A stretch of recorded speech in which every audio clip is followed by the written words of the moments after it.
I moved into my college dorm excited for a fresh start. My roommate Sarah was quiet but nice enough.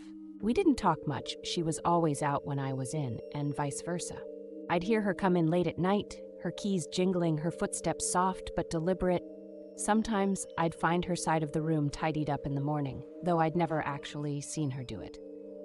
One night, I stayed up late studying. I heard the door creak open and footsteps shuffle inside. I didn't look up, I assumed it was Sarah. I mumbled a quick, "Hey," but there was no response, just silence. I turned around and the room was empty. The next day, I asked my RA about Sarah, joking that she was like a ghost. The RA looked confused. "Sarah, you don't have a roommate," she said. I laughed, thinking it was some kind of joke, but the RA didn't laugh back. She pulled out her clipboard and showed me the housing assignments. My name was the only one listed for the room. Panic set in as I tried to explain. I told her about the late-night footsteps, the cleaned-up bed, and the occasional notes I'd find on the desk. Little things like, "Don't forget to lock the door."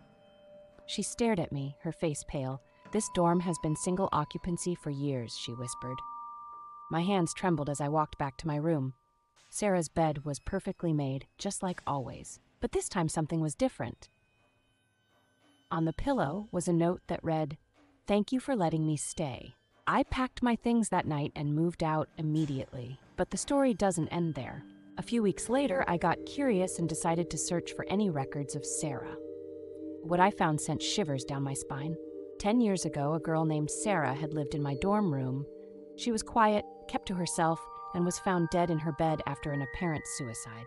Her roommate at the time had left a chilling statement. I didn't even know she was gone. I thought I heard her moving around the night before. To this day, I don't know who or what was in that room with me, but I do know one thing. I'll never ignore late-night footsteps again.